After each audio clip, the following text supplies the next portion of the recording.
I should have known something was wrong the moment my boyfriend started smiling in his sleep. People don't smile in their dreams unless they're dreaming of peace, freedom, or someone who doesn't share your Netflix password. I wasn't any of those things anymore, and New York had taught me that love always had a fine print. My name is Claire Bennett, 26, 3 years into the city, juggling graphic design contracts to afford a shoebox apartment with windows that screamed in winter. I had built a life here with Ethan Hayes, my boyfriend of 4 years. I thought we were moving upward, hand in hand like every rom-com set in Manhattan promises. But things started shifting the night I asked him why he wasn't coming home for dinner, and he said distractedly, "Work. The CEO wants the numbers redone by morning." Except he wasn't talking about his CEO. And the woman pulling his strings was someone I had never even met. Her name was Alexandra Caldwell. I didn't know that name yet. Not until the day I accidentally saw an email notification on his phone while he was in the shower. It wasn't the message that hurt. It was the tone. Professional, yes, but layered with a familiarity that didn't come from quarterly reports. "Great work today, Ethan. I'm proud of your growth. Dinner next week still stands, yes? A C dinner. With initials. And an emoji. A subtle one, but emojis from a CEO carry weight." I tried to swallow the worry. Ambition was natural. New York demanded mentors and connections. But as days passed, Ethan became less mine and more his own polished version, molded by her influence. Losing him felt like trying to hold smoke. One rainy afternoon, I decided to stop guessing and start knowing. It was raining the way only New York can rain, the kind that turns umbrellas inside out and washes the soul down subway grates. Ethan claimed he was at a late meeting in Midtown. I went to the address he had mentioned more than once with casual familiarity, like someone referencing a second home. It was the Caldwell Group headquarters.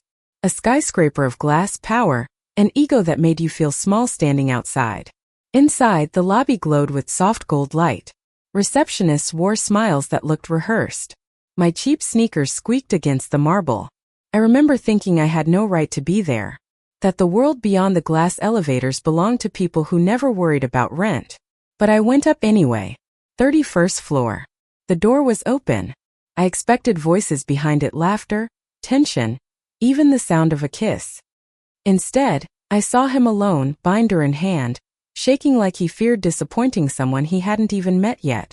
She wasn't there. And yet, she was everywhere, in his posture, the room, the invisible pressure. That was the first moment I hated a woman I had never met. But that hate wouldn't last. Later that night, Ethan came home beaming. He kissed me perfunctory, distracted, and told me that Alexandra had given him a chance that could change everything. I smiled. I said I was proud. But inside I felt the foundation crack. The following weeks became a pattern of absence, excuses, erratic moods. His phone always face down. His attention always elsewhere. My heart slowly restructuring itself around the idea that I was losing him. Yet life has a sense of irony, like the universe writes rom-coms with cruel timing, and I crossed paths with Alexandra in the most unexpected way. A corporate charity gala. I was there as a photographer hired last minute. My client told me with a wink that the city's royalty would be present tonight, from politicians to the chairwoman who practically owned half the skyline. I should have guessed. I should have turned around. Instead, I walked the parquet floors of the Waldorf ballroom, camera on my shoulder, hair neatly pinned, pretending I belonged. The chandeliers glittered with wealth, with expectation, with champagne bubbles and hushed secrets. Then I saw Ethan. He wasn't alone. He stood beside a woman poised, stunning, sharply elegant in a midnight velvet suit. Not a dress. No need. Her presence was dress enough. Silver bracelets glinted against her wrist as she spoke to donors, voice calm and rich, confidence distilled into human form. Alexandra Caldwell. I lifted the camera just to do something with my hands.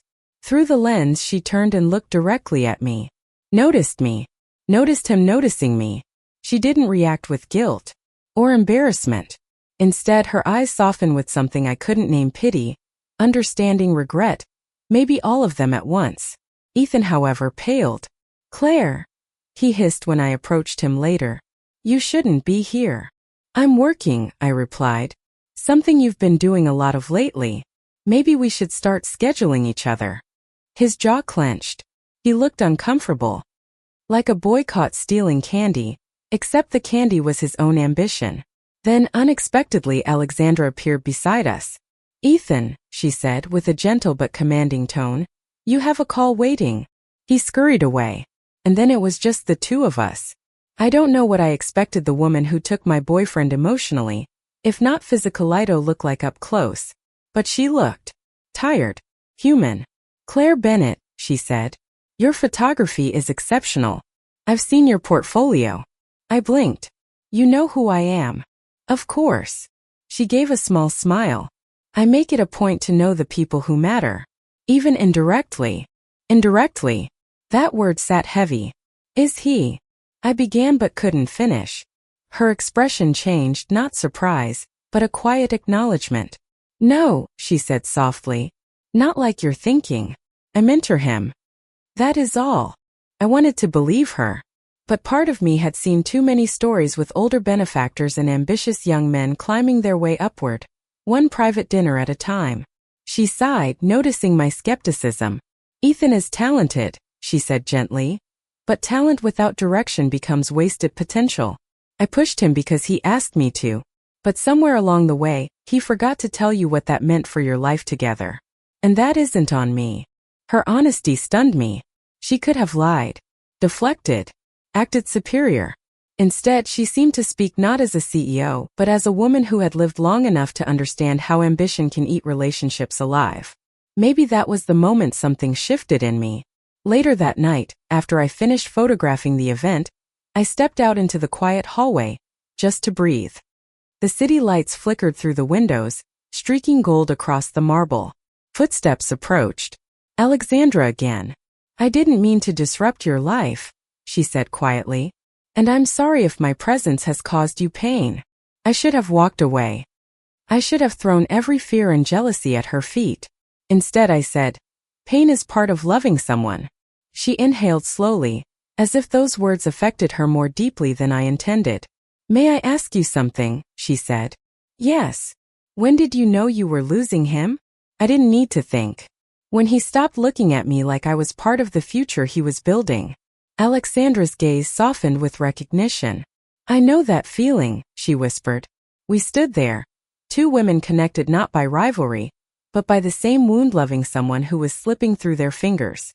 And then she looked at Bennett as the girlfriend of a man she mentored, but as a woman she saw clearly for the first time. "You deserve someone who sees you," she said. Before I could reply, someone called her name, and she disappeared back into the ballroom. I went home that night not angry, but awakened. Days passed. Ethan became more distant. Our dinners more silent. Our bed colder. I realized I had spent months grieving a breakup that hadn't yet been spoken. Then one evening I received an email. From Alexandra. Subject line: "You shouldn't disappear just because he does." She invited me to her officito talk, not about Ethan but about my work. My portfolio. My future. I stared at the screen, heart racing. I should have ignored it. But curiosity and something deeper pulled me forward. When I entered her office, she was standing by the window overlooking Manhattan, the skyline burning orange with sunset. "You came," she said softly. "I almost didn't." Her smile held something like relief. "I'm glad you did." That afternoon we talked about photography, storytelling, independence, ambition, fear, and relationships that fail because one partner grows while the other waits in the shadows. She spoke not with power but with vulnerability. And I realized she wasn't the villain. She was the mirror. The woman Ethan was becoming fascinated by wasn't the woman he wanted to be with. It was the woman he wanted to be. And I was becoming fascinated by her. When I stood to leave, she walked me to the door. Our hands brushed. A soft electric jolt shot through me. Neither of us commented. Some things are more powerful when left unsaid.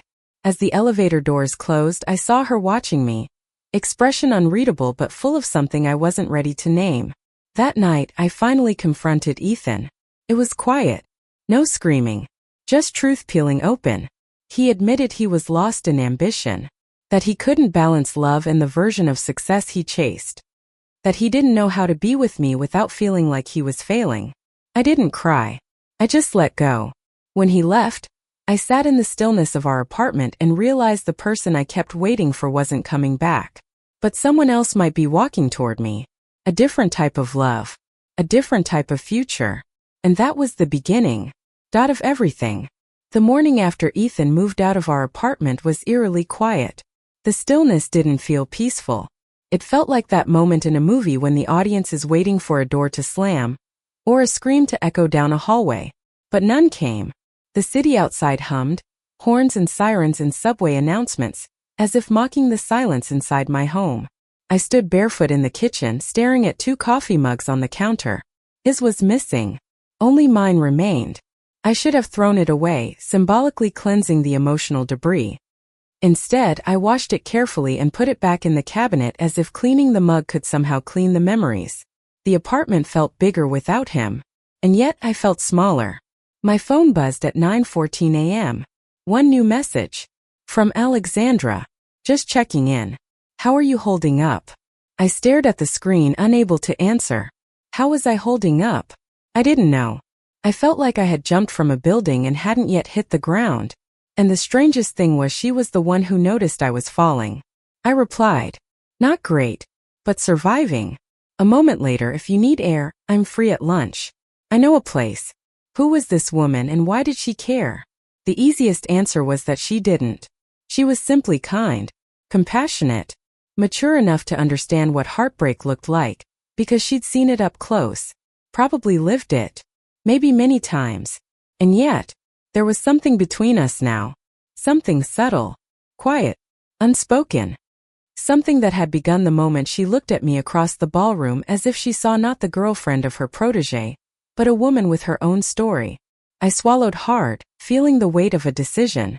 Okay, lunch works. She sent the address of a small cafe on the Upper West Side. No lavish restaurant. No boardroom. Just a cafe with wicker chairs and plants in mismatched pots. Humble. Personal. I got there early mostly because being in my apartment suddenly felt like living inside a memory I wasn't ready to face. I ordered a tea and waited, twisting the cup in my hands. Then she walked in. Even out of her corporate Armorno suit jacket, blouse sleeves slightly rolled, hair softer and slightly wind-toss edge still radiated presence. She spotted me immediately and smiled. Not the public smile she used at galas. A private one meant for a much smaller audience. Claire, she greeted warmly, sitting across from me. Thank you for coming. You invited me, I answered, trying for humor but falling short. My voice cracked. She saw it. Of course she did. Her eyes softened. You don't have to pretend with me. And just like that, the dam inside me threatened to burst. I exhaled shakily. I should feel angry, I said. Or humiliated. Or vindictive. But mostly I just feel exhausted. I spent months trying to hold on to someone who was no longer reaching back. She nodded slowly. That kind of grief is its own form of loneliness. Have you felt it? I asked before I could stop myself. She gave a small laugh, not amused, but self-aware. More times than I like to admit. She looked out the window, her expression distant. When you build your life at the top, people assume you don't bleed. But up there the air is thin. Sometimes you lose sight of the things that once mattered. Sometimes you lose people who never should have been lost. I watched her. This powerful woman, admired, feared, respected, and yet sitting across from me like someone who understood heartbreak not intellectually but intimately. We talked for hours. About life, passion, creative exhaustion, ambition, how New York could make you feel invincible and invisible at the same time. And somewhere in the middle of a conversation about photography, she asked quietly, "What are you most afraid of now?" I answered without thinking, that I'll realize I supported someone else's dream so long that I forgot to build my own. She leaned back, eyes steady on mine. Then build something now. Start today. I'll help. For a moment I couldn't breathe. Not because she offered me a job. No, she didn't talk about hiring me. She wasn't trying to replace Ethan with a new protégé. She was offering something rarer. Someone to stand beside me while I figured out who I was without him. And that meant more than any contract ever could. That afternoon changed something fundamental in me. I started taking new clients not because I needed money, though I did, but because I had direction again. Instead of simply surviving New York, I began shaping a life in it. Alexandra and I kept meeting. Sometimes at galleries, sometimes in her office, sometimes just to walk along the Hudson River, while the skyline flickered on like 1,000 stories being told at once.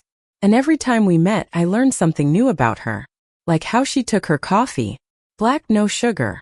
How she hated boardroom politics but played the game because someone had to protect the women in her company who didn't have her strength. How she was fiercely loyal but slow to trust. How she didn't date. Not anymore. Too many attempts. Too many heartbreaks. Too many people who wanted her power more than her heart. And yet she never pushed me. Never crossed lines. Never made a move. Which somehow made the growing tension between us even more electrifying. The connection was undeniable. Quiet but powerful. Like standing near a thunderstorm and feeling the charge in the air. But I wasn't ready. Or maybe I was and simply couldn't admit it. One evening, after a particularly stressful client meeting, she invited me up to her penthouse. I only agreed because I needed quiet and she offered tea. A CEO who made tea herself was a rare phenomenon. Her penthouse was stunning floor-to-ceiling windows, warm lighting, art from emerging female painters, shelves of books that proved she read more than she slept. But what struck me most was how lived in it felt. Not staged. Not sterile. It was a home. We sat on the sofa, the lights of Manhattan spread beneath us like galaxies. She watched me for a long moment before speaking. "Do you hate me?" It wasn't a question I expected. "No," I answered honestly. "I don't. Many women would. Many women would if you had taken their boyfriend. But you didn't." She nodded slowly. "I mentored him because I saw potential.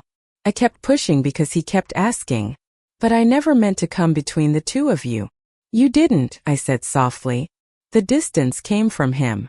Then her voice dropped to something barely above a whisper. "And what about now? Do you regret any of this? Knowing me?" I looked at her. Really looked. The powerful CEO. The lonely woman. The mentor. The mirror. The reason I began finding myself again. I shook my head. "No. I don't regret knowing you." Something flickered in her eyes, hope, maybe fear, maybe both. She leaned back slightly, as if pulling emotional reins. "For your sake," she said, "I should keep a respectful distance." I blinked. "Why?" "Because you're vulnerable. Freshly hurting. And I refuse to be someone you fall toward just because someone else fell away." That was the moment I realized why she was so different from every corporate stereotype I had ever imagined. She had integrity. Real, quiet, unwavering integrity. And that was the moment I fell a little further. In the weeks that followed, our friendship deepened. Clients started noticing my work more. I was published in an online magazine. Then another. A wedding company offered me a contract. I wasn't surviving anymore. I was building. One evening after a long day, Alexandra stopped by my apartment. No driver. No assistant. Just her in a charcoal coat, hair tousled from the wind. "I was walking by," she said, slightly sheepish. "I thought maybe you'd want dinner." She hadn't been walking by. We both knew it. Her building was 40 blocks away. But I smiled anyway. "Come in." We ended up cooking pasta badly, burning the sauce and laughing so hard the neighbors probably hated us. It was the most unpolished, uncorporate moment I had ever seen from her. At one point, while stirring the pan, she looked at me and said, "I haven't laughed like this in years." I answered truthfully, I didn't know laughing could feel this good anymore.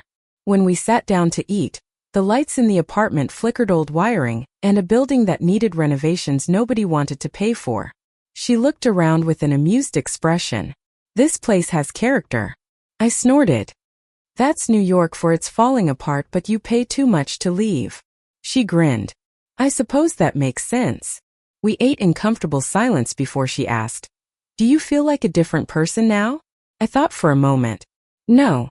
I feel like the person I used to be before I started trying so hard to hold someone else together." Her expression changed, soft pride mixed with something more intimate. "I like who you are now," she said quietly. My chest tightened. "And who am I? A woman who deserves to be seen." My fork paused midway to my lips. Words shouldn't have that much weight. But from her they did. After dinner, she offered to wash dishes. I refused. She insisted. We compromised. I washed, she dried.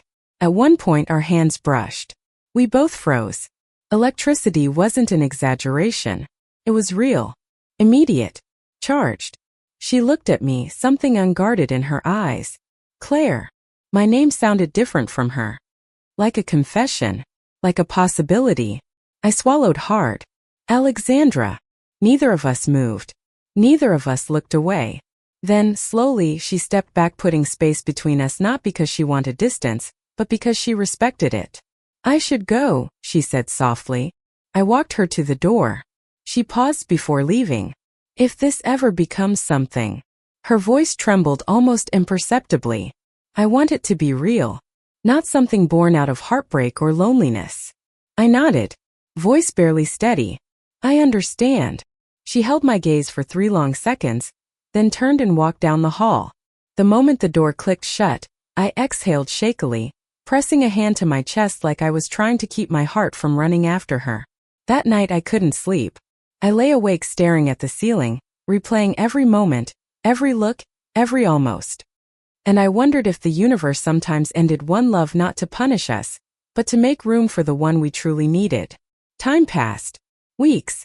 Then months. Ethan faded into a distant chapter one no longer reread. He texted once, an apology, half sincere, half practiced. I wished him well and moved on.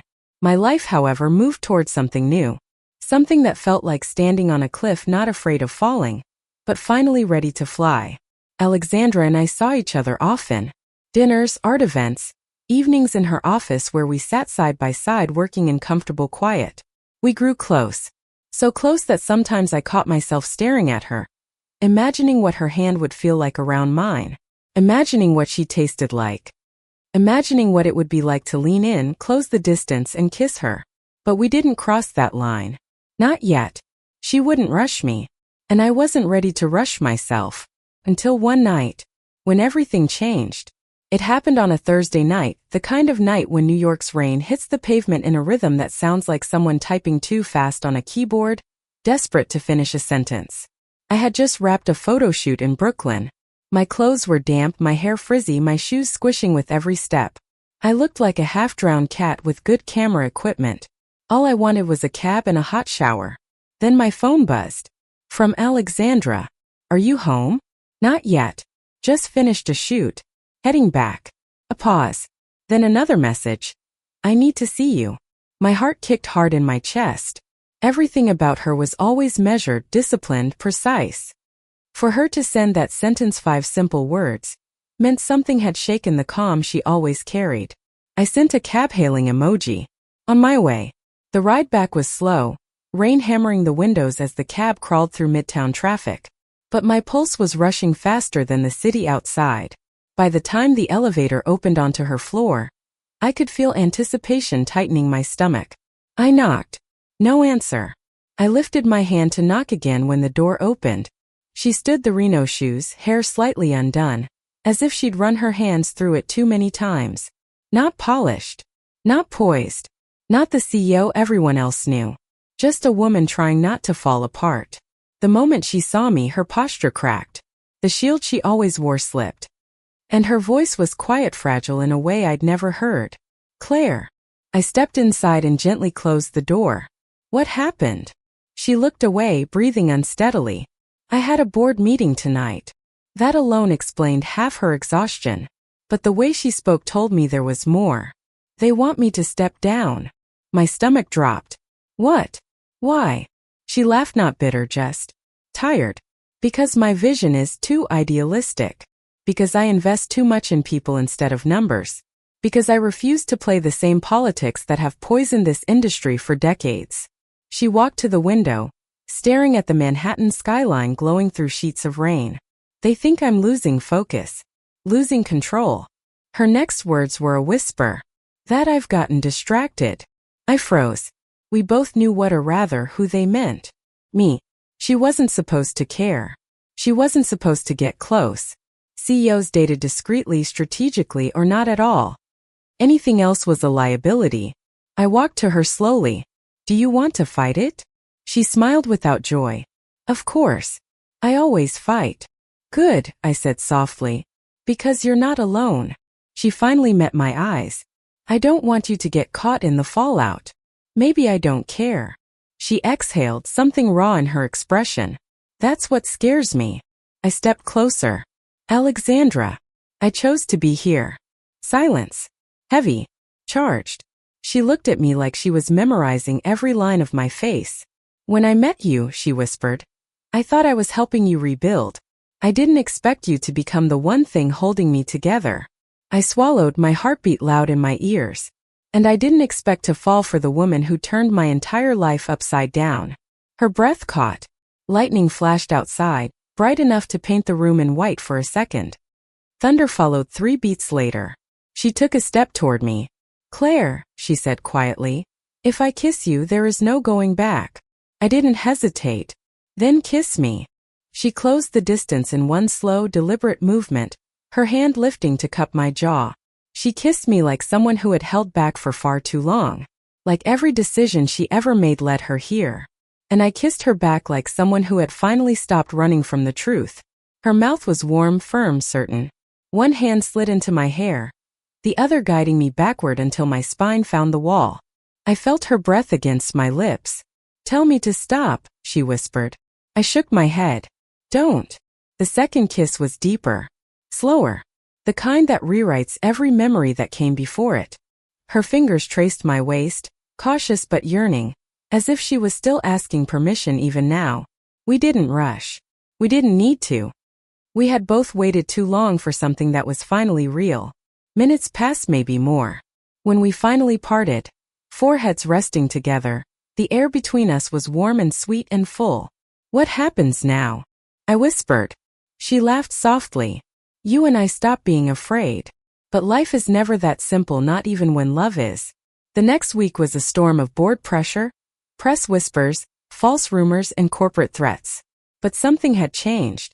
She wasn't facing it alone anymore. I attended meetings with her not as a partner, but as someone who refused to stand on the sidelines while the world tried to diminish her. We worked late. We planned. We strategized. Then one evening, as the board gathered again, Alexandra walked in wearing a calm so confident it should have been classified as a weapon. They expected her to resign. Instead, she presented numbers, growth projections, employee satisfaction rates, innovations no one had known she was preparing, evidence not of weakness but of leadership. And then, with the sharp precision of someone who had found her fire again, she said, I'm not stepping down. If this company is going to evolve, it will evolve with me. Or not at all. Silence. Tense. Electric. Then slowly, the majority of the board voted in her favor. She didn't win everything. But she didn't lose. She survived. When the meeting ended, she walked toward me in the hallway, not triumphant, but relieved. Human. Real. I didn't speak. I just opened my arms. She stepped into them willingly, for once letting someone else hold her up. Later that night, as we stood on her balcony overlooking the city, she took my hand. I spent most of my life believing that love and power couldn't exist in the same world, she said quietly. That one always devoured the other. I squeezed her fingers. And now? She looked at Menet like a CEO, not like a mentor, but like a woman who chose her heart and didn't regret it. Now I realize I just needed the right person by my side. I leaned against her shoulder, feeling her arm curl around my waist, warm and secure. What about the future? I asked softly. Her smile curved. We build it. Together. Without apology. The rain had stopped. The city glowed. And for the first time in a long time, I felt like I was exactly where I belonged, not because I had fallen out of something broken, but because I had finally fallen into something whole. A love unexpected. A love I never saw coming. A love I was ready to choose every single day. The kind that didn't rescue me. The kind that helped me become myself. Thank you for listening. Like and subscribe to get notifications about next videos.